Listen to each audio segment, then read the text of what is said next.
Good evening and welcome to 27 Minutes here on WJTS UPN 27. A new Dubois County Tourism Executive Director was named on Monday. And is the third largest industry here in Indiana and the fastest growing industry in Indiana. And the Dubois County Tourism Commission was instituted to oversee the administration of special convention and promotion funds that were established through the 3% Dubois County Hotel Motel tax. Actually, 6 survey that they did. On June 12th, the commission introduced their new executive director, Charlotte Chastain. Dubois County Commissioner Lo Glendenning also spoke of the commission's purpose and progress. Yeah, it meant about $42 million to Dubois County and has an employee benefit of around 873 employees directly related to tourism here in the county. And the job of the commission and the executive director is to sell the county to the outside world and have people come enjoy themselves and the different attractions that we have in the county.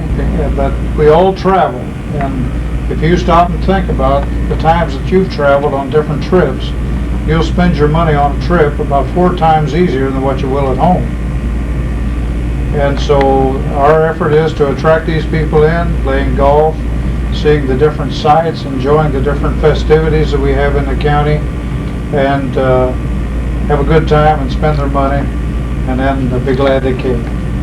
At this time, ask the Vice President, Diane Hoppignon, to tell you a few things about our new Executive Director. Chastain.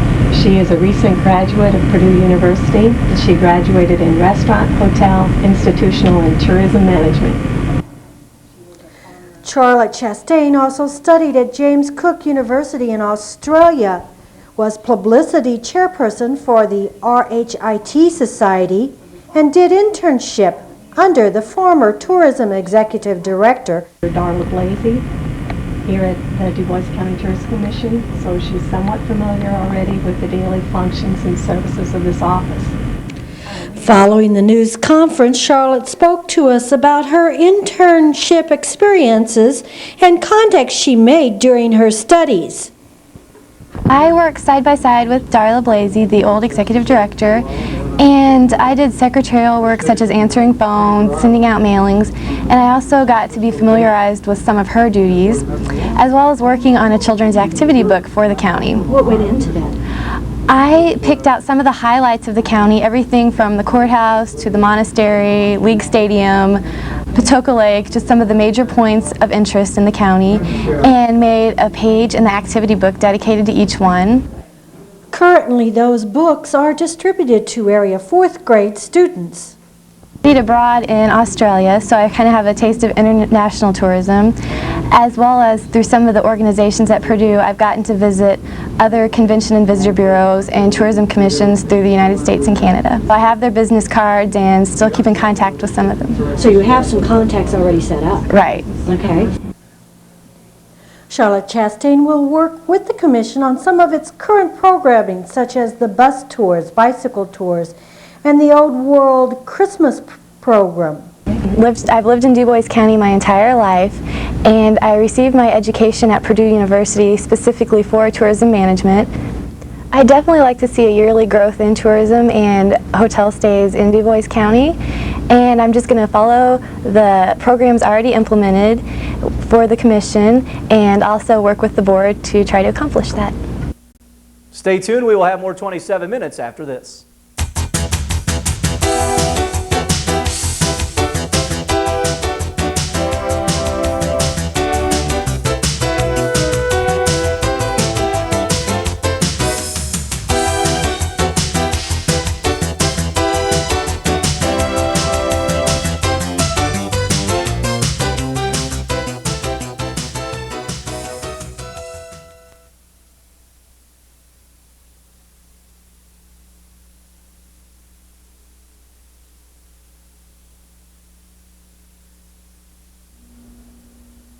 Yep. It's now time for today's Homeowner, brought to you by Krempp Lumber Company in Jasper.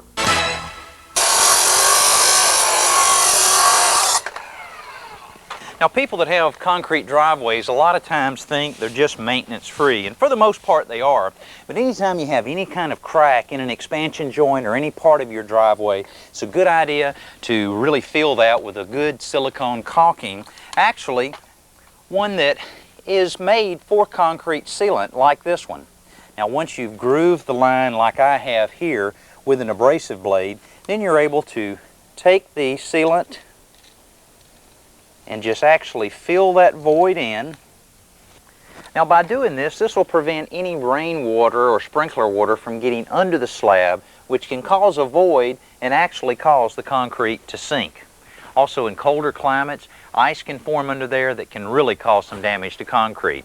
Now, this is a real minor and easy project, but can make a big difference in the life of your concrete driveway. We will have more after this.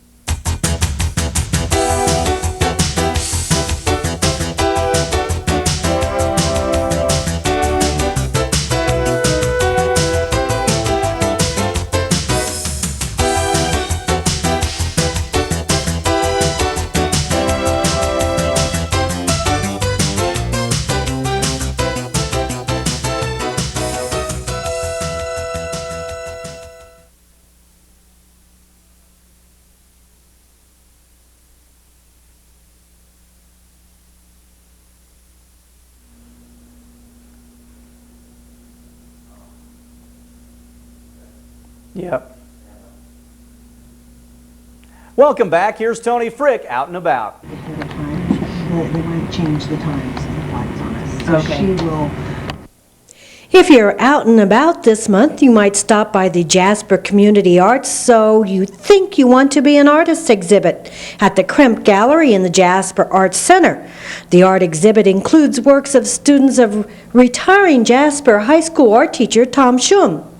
While there, you may find the former Dubois County Tourism Commission's Executive Director, Darla Blasey, becoming familiar with her new duties as the new Community Arts Commission's Executive Director. We also found former Visual Arts Director Jan Bolin helping out before her move to a new job in North Carolina. Or you might stop by the Dubois County Museum and speak to one of its many volunteers to discover some of the county history. Earlier this month, we talked to Dubois County Museum volunteer Mike Klemper about his May woodworking industry exhibit. While there, Mike filled us in on some of the interesting facts he made during his studies and tipped us off on what was coming up next at the museum. But it's been very interesting. It's really one of the most interesting parts is just reading through the old Jasper Weekly Couriers. Clement Doan, the father-in-law of Lillian Doan, was the editor of that paper, and there's really humorous articles in there. He didn't cut any corners or beat around the bush whenever he had to tell somebody that they needed to clean something up or they needed to possibly use something that wasn't being used in town. So that was probably one of the most interesting parts, is just going through the couriers. But there are wonderful amounts of history here.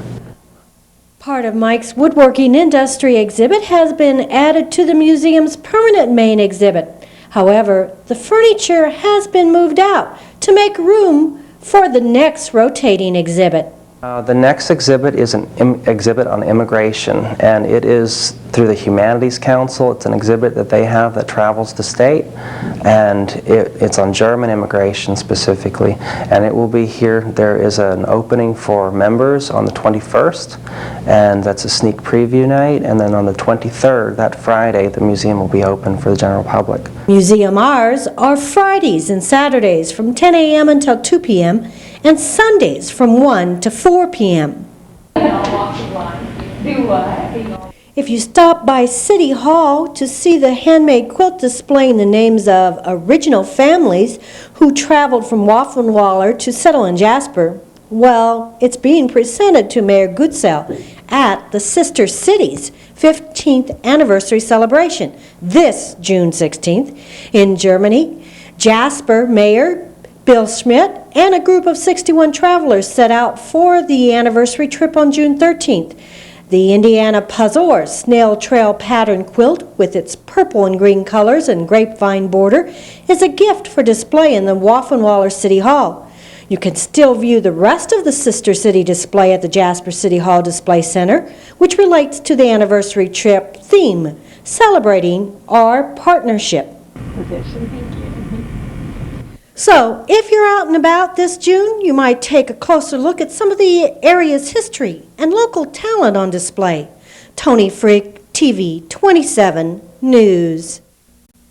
When we come back here on 27 Minutes, we will check in with the Jasper High School baseball team.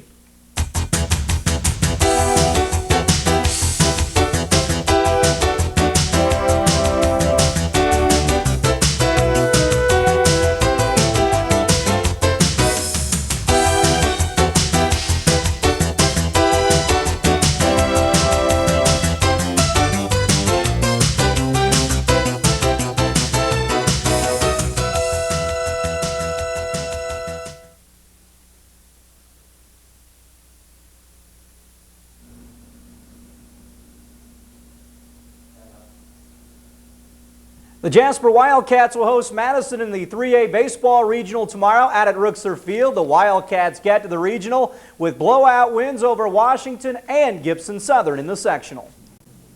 Jasper pounded Washington 12-2 in 6 innings in the semifinals of the 3A sectional. The Cats scored first in the top of the first when Phil Schwank knocked in Neil Giesler with the single. Jasper scored 2 in the second with Chris Schmidt and Reggie Hayes bunting in runs in the frame. The big inning, though, for Jasper was the third when they put up a 5-spot. Phil Schwank hit his first triple of the season, a shot to dead center field. Ross Sheeter also had an RBI triple to right field in the inning as well.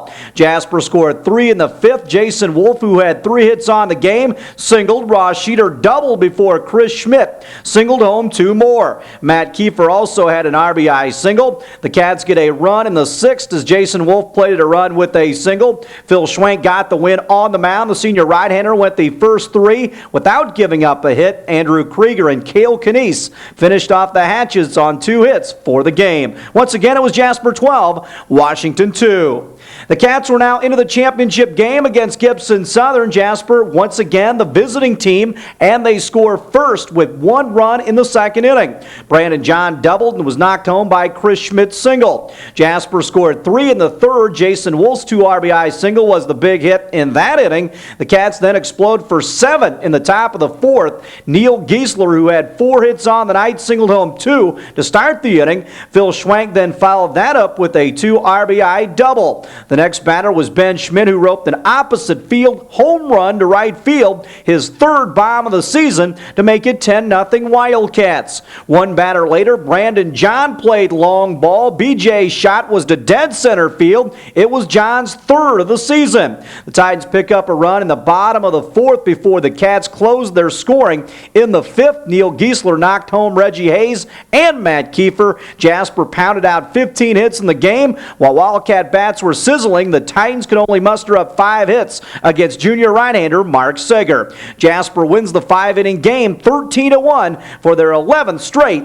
sectional crown. Sectional play by hosting arch rival Vincennes Lincoln at Rookser Field. The Wildcats scored 3 runs in the very first inning after 2 straight Lincoln airs to start the contest. Neil Giesler hit a 2 RBI double. A couple of batters later, Brandon John hit a ball off pitcher Mitch Prout's leg that bounced behind first base. That scored a run. The Cats got 2 more in the 2nd. Giesler again came through with a great at-bat that resulted in a 2 RBI single. The Wildcats came through with 2 more in the bottom of the 5th inning as the Wildcats took advantage of 2 more Alice errors on stolen base attempts.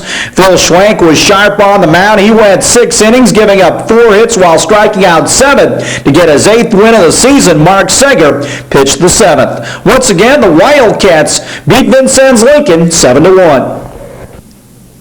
Jasper pounded Washington 12-2 in 6 innings in the semifinals of the 3A sectional. The Cats scored first in the top of the first when Phil Schwank knocked in Neil Giesler with the single. Jasper scored 2 in the second with Chris Schmidt and Reggie Hayes butting in runs in the frame. The big inning, though, for Jasper was the third when they put up a 5-spot. Phil Schwank hit his first triple of the season, a shot to dead center field. Ross Sheeter also had an RBI triple to right field in the inning as well. Jasper scored 3 in the 5th. Jason Wolf, who had 3 hits on the game, singled. Ross Sheeter doubled before Chris Schmidt singled home 2 more. Matt Kiefer also had an RBI single. The Cats get a run in the 6th as Jason Wolf played a run with a single. Phil Schwank got the win on the mound. The senior right-hander went the first 3 without giving up a hit. Andrew Krieger and Cale Canese finished off the hatches on 2 hits for the game. Once again, it was Jasper 12, Washington 2. The Cats were now into the championship game against Gibson Southern. Jasper, once again, the visiting team, and they score first with 1 run in the 2nd inning. Brandon John doubled and was knocked home by Chris Schmidt's single. Jasper scored 3 in the 3rd. Jason Wolf's 2 RBI single was the big hit in that inning. The Cats then explode for 7 in the top of the 4th. Neil Giesler, who had 4 hits on the night, singled home 2 to start the inning. Phil Schwank then followed that up with a 2 RBI double. The next batter was Ben Schmidt, who roped an opposite field home run to right field, his 3rd bomb of the season, to make it 10-0 Wildcats. 1 batter later, Brandon John played long ball. BJ's shot was to dead center field. It was John at Rooksor, followed by Providence in Mount Vernon. Championship game is set for 8 o'clock tomorrow night at Rooksor Field. You can see all the Jasper action beginning at 3 on Sunday here on WJTS UPN 27. This has been 27 Minutes here on WJTS. For the entire crew, I'm Kurt Gutgsell. Have a great weekend.